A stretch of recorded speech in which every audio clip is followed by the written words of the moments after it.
Panganjali.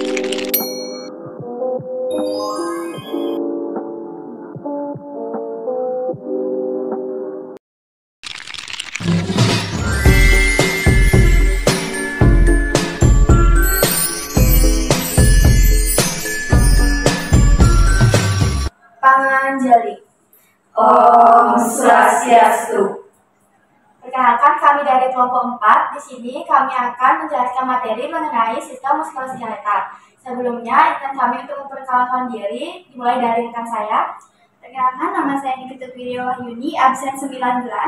Perkenalkan, nama saya Niputu Angel Verika Wulandari, absen 20. Perkenalkan, nama saya Adiputri Sari, nomor absen 21. Perkenalkan, nama saya Niputu Eka Dewi Lestari, nomor absen 22.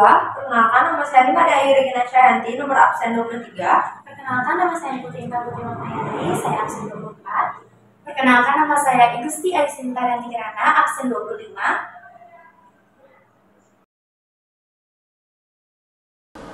Di sini saya akan menjelaskan mengenai mekanisme kontraksi otot.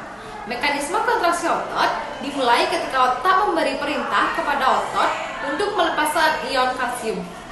Pelepasan kalsium pada otot akan menyebabkan aktivasi protein dalam sel otot, yaitu aktin dan miosin untuk saling mengikat. Ikatan kedua protein ini akan membentuk struktur jembatan silang yang memungkinkan terjadi gaya tarik-menarik sehingga otot bisa berkontraksi.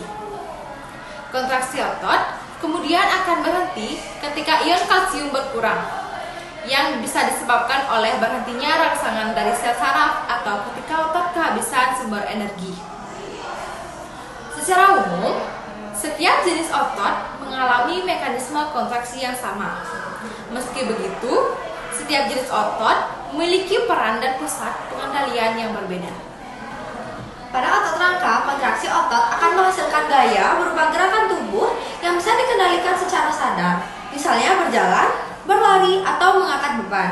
Sementara itu, kontraksi pada otot polos seperti yang ada di saluran cerna serta otot jantung bekerja secara otomatis dan tidak bisa dikontrol. Nah, jenis mekanisme atau kontraksi otot tidak hanya membuat otot memendek, tetapi juga bisa memanjangkan otot untuk membuat tubuh bergerak menyesuaikan beban yang diterima. Ada 4 jenis kontraksi otot yang biasa ditemui dalam kegiatan sehari-hari. Antara lain, yang pertama, ada isometrik.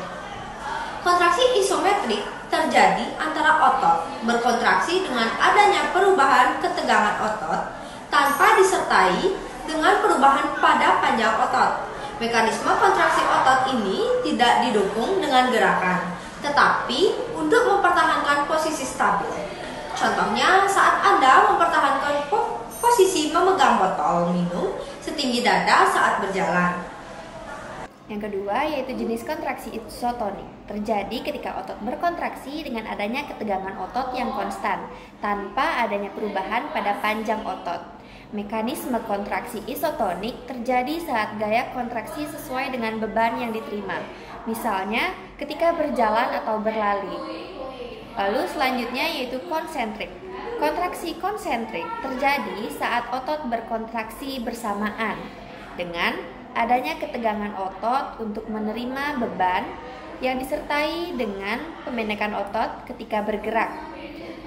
Contohnya yaitu ketika melakukan latihan bicep atau olahraga squat. Selanjutnya dan yang terakhir yaitu eksentrik. Jenis kontraksi ini terjadi ketika otot menjadi lebih panjang saat bergerak.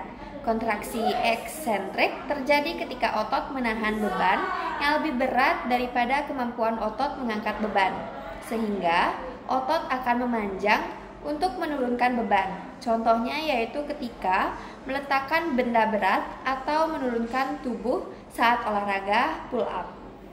Nah, jadi otot yang sehat membuat tubuh bisa bergerak dengan aktif dan organ-organ dalam tubuh pun dapat berfungsi dengan baik. Supaya otot berfungsi dengan baik, tubuh perlu asupan cairan dan nutrisi yang cukup serta olahraga yang rutin.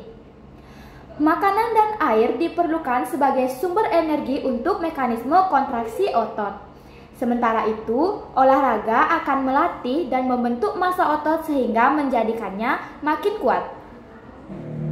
Tanpa adanya energi dan olahraga, otot bisa menjadi lemah dan menyusut, yang mana dapat mengganggu aktivitas sehari-hari. Otot juga akan lebih rentan mengalami cedera dan mengalami masalah medis, seperti ditandai dengan gerak tubuh yang tidak seimbang, nyeri, kram otot, dan juga kebas. Keluhan gangguan mekanisme kontraksi otot biasanya bisa mereda dengan minum air putih yang cukup dan istirahat yang cukup. Meski demikian, segeralah memeriksakan ke dokter bila mengalami otot yang tegang disertai dengan nyeri yang tidak tertahankan. Otot melemah yang disertai dengan gangguan keseimbangan dan pandangan kabur yang tidak membaik setelah lebih dari 2 hari atau tidak bisa digerakkan juga perlu dipaksakan.